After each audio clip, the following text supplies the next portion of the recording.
চুপ করেন আপনি, চুপ করেন আপনি। আমাকে প্রশ্নের উত্তর দিতে বলেন। আস্তে আস্তে আস্তে। আপনি রাত্রে একটা করে ওষুধ খাবেন, সকালে একটা করে ওষুধ খাবেন, আমি পরে প্রেসক্রিপশন দিয়ে দেবো। শান্ত চুপ চুপ চুপ চুপ চুপ চুপ চুপ চুপ রাজনীতিবিদদের সাথে কথা বলছেন। চুপ চুপ চুপ চুপ আগে টাকা দিন। আবারও অপমানিত হতে টকশোয়ের আয়োজন করল ভারতের রিপাবলিক বাংলার ময়ূক রঞ্জন ঘোষ। প্রথমে তার সাথে কেউ কথাই বলতে চাননি, চুপ করেছিলেন সবাই। এরপর যখন মুখ খুললেন তখন ময়ূকের 12টা কিভাবে বাজালেন দেখতে পাবেন। তরিকুল ইসলাম তো হাতে ইট নিয়ে বসেছেন এবার। চাল ডাল তেল নুন গাড়ি শ্যাম্পু সমস্ত কিছুতে ভ্যাট বাড়িয়ে দিচ্ছে মোহাম্মদ ইউনুস। আপনি এখানে বসে মোহাম্মদ ইউনুসের হয়ে দালালি করছেন। আপনার তো বলা উচিত যেটা ময়ূক বলছে। তারিকুল ইসলাম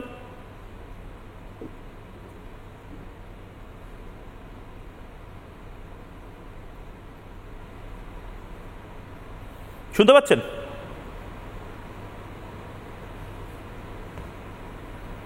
তারিকুল ইসলাম শুনতে পাচ্ছেন?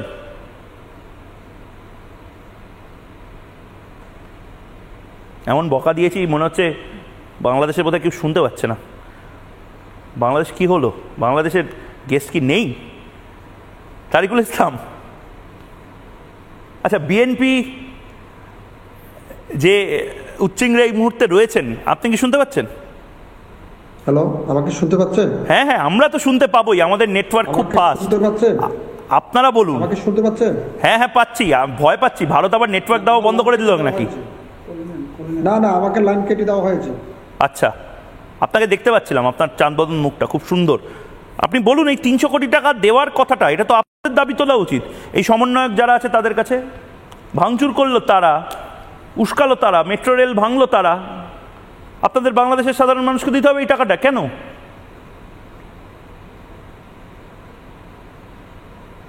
অডিও অডিও অডিও আসতেছে না, অডিও আসতেছে না, অডিও আসতেছে না। আমি শুনতে পাচ্ছি, বলুন, আপনি বলুন, আমি শুনতে পাচ্ছি। অডিও লাইন কেটে দেওয়া হয়েছে। আমি শুনতে পাচ্ছি, বলুন। আচ্ছা, কে এম রকিবুল ইসলাম রিপন কিছু বলতে চান, বলুন। বাংলাদেশে যে ধরনের ঘটনা ঘটেছে, এই সমস্ত ঘটনা আপনি ঘটিয়েছেন, আমি আপনার নেতৃত্বে ঘটিয়েছেন। আমি বলেছিলাম শেখ হাসিনার অন্তর্বাস চুরি করতে, আপনার অনেক বড়, আমি বলেছিলাম মেট্রো রেল ভাঙতে। যেই ধরনের কাজ হয়েছে সেই কাজ আপনার নেতৃত্বে হয়েছে, আমার নেতৃত্বে। আপনি ওখানে বসে উস্কানি দিচ্ছেন এবং আপনি আসুন, বাংলাদেশের আপনি আসুন, আপনাকে আমি ইনস্টিটিউট অফ সাইকিয়াট্রি কলকাতায় ভর্তি করি। টাকা দিয়ে বাংলাদেশে আপনি অরাজকতা করার চেষ্টা করছেন। ময়ূক সাহেব, আমাকে একটা কথা বলুন, রিপন সাহেব আমাকে একটা কথা বলুন। বাংলাদেশে শুনুন শুনুন শুনুন শুনুন কথাটা শুনুন। আরে কথাটা শুনে আপনার উত্তরটা দিন, কিন্তু কথাটা শুনুন। ভারতের একজন সাংবাদিক যদি গোটা বাংলাদেশকে হিলিয়ে দিতে পারে, তাহলে সেই ব্যর্থতার দাঁত তো গোটা বাংলাদেশের মানুষের। তাহলে তো আপনারা কাপুরুষ প্রমাণ হয় যে ভারতের একজন সাংবাদিক গোটা বাংলাদেশকে হিলিয়ে দিচ্ছে। এই ব্যর্থতার দায় আপনি মেনে নিচ্ছেন? আচ্ছা তারিকুল শুনতে পাচ্ছেন? বেশ বেশ বেশ বেশ বেশ, আপনার সাথে আমি পরে বুঝবো। আপনি রাত্রে একটা করে ওষুধ খাবেন, সকালে একটা করে ওষুধ খাবেন, আমি পরে প্রেসক্রিপশন দিয়ে দেবো। আমি অনেককে প্রেসক্রিপশন দিয়েছি, তাদের চিরবির করা বন্ধ করে দিয়েছি। আপনাকে রিপন সাহেব, আপনাকে ওষুধটা দেবো, আপনি এখন শান্ত হয়ে বসুন।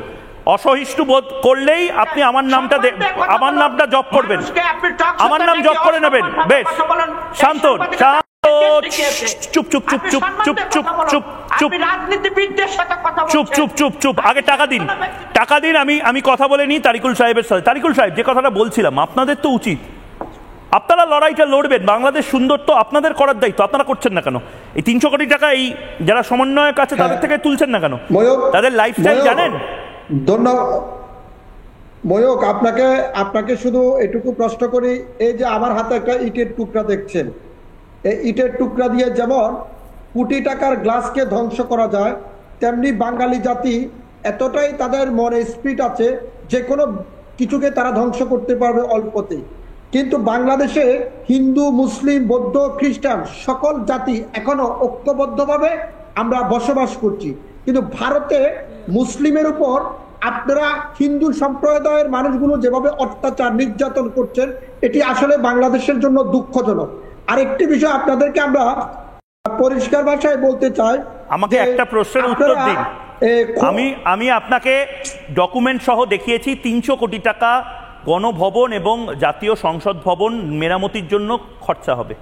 এইগুলো ওনার বানানো এই খরচাটা কে দেবে? আমি একটু বলি, আমাকে তারিকুল সাহেব এই খরচাটা কে দেবে?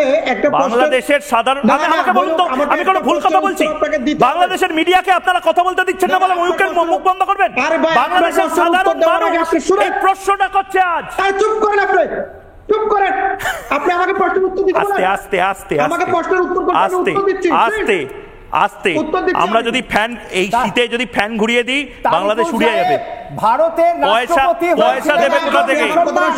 পয়সা দেবে কোথা থেকে? বাংলাদেশের রাষ্ট্রপতি, আরে বাবা পয়সাটা দেবে কোথা থেকে? পয়সা নেব আমরা কোথা থেকে সেটা তো আমরা বুঝবো। আপনি ময়ূক বলার কে?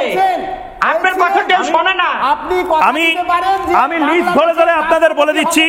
এক্সপোজড হচ্ছেন আপনারা আজকে, আপনারা গোটা বাংলাদেশের সামনে এক্সপোজড হচ্ছেন। দেখুন আপনাদের সমন্বয়করা দামি দামি গাড়ি চড়ছে, আপনাদের সমন্বয়করা উপদেষ্টারা কত টাকার জামা কিনছে আপনাদের ধারণা আছে? ট্যাক্সের টাকায়। বলে নিন তারিকুল সাহেব, বলে নিন, 30 সেকেন্ড বলে নিন, আমাকে তারপরে শো শেষ করতে হবে। বলুন। আমি তার আগে আপনি আমার দুটো প্রশ্নের উত্তর দিন। আমার কাছে প্রশ্নের উত্তর দেওয়ার সময় নেই দাদা। আপনি প্রশ্নটা করতে পারেন, আপনি লিখিত দিয়ে দিন, আমি উত্তর দিয়ে দেবো। এখন আপনি আমার শোয়ে প্রশ্নের উত্তরটা দিন যে বাংলাদেশের সাধারণ মানুষকে আপনারা এই মুহূর্তে বোঝাবেন। আমি দিচ্ছি।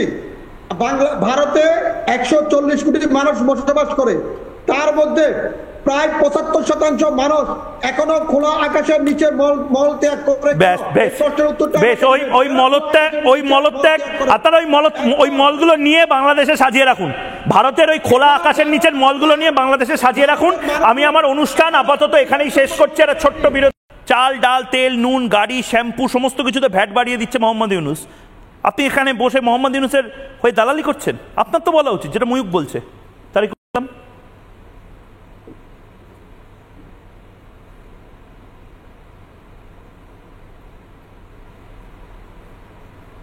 শুনতে পাচ্ছেন?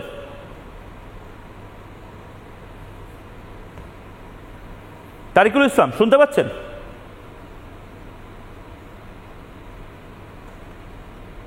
এমন বকা দিয়েছি মনে হচ্ছে বাংলাদেশের বোধহয় কেউ শুনতে পাচ্ছে না। বাংলাদেশ কি হলো? বাংলাদেশের গেস্ট কি নেই? তারিকুল ইসলাম,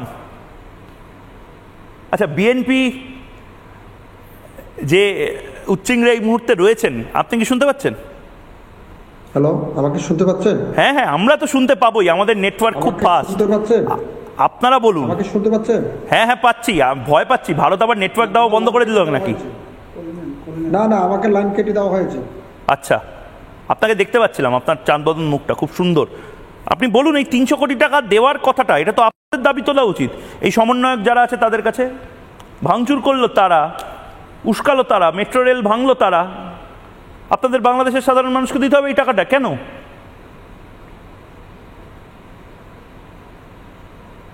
অডিও অডিও অডিও আসতেছে না, অডিও আসতেছে না, অডিও আসতেছে না।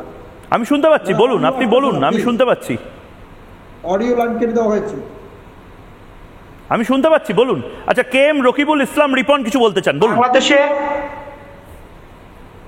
বাংলাদেশে যে ধরনের ঘটনা ঘটেছে, এই সমস্ত ঘটনা আপনি ঘটিয়েছেন, আপনার নেতৃত্বে ঘটিয়েছেন। আমি বলেছিলাম শেখ হাসিনার অন্তর্বাস চুরি করতে, আপনার অনেক বড়, আমি বলেছিলাম মেট্রো রেল ভাঙতে। যে ধরনের কাজ হয়েছে সেই কাজ আপনার নেতৃত্বে হয়েছে, আমার নেতৃত্বে। আপনি ওখানে বসে উস্কানি দিচ্ছেন।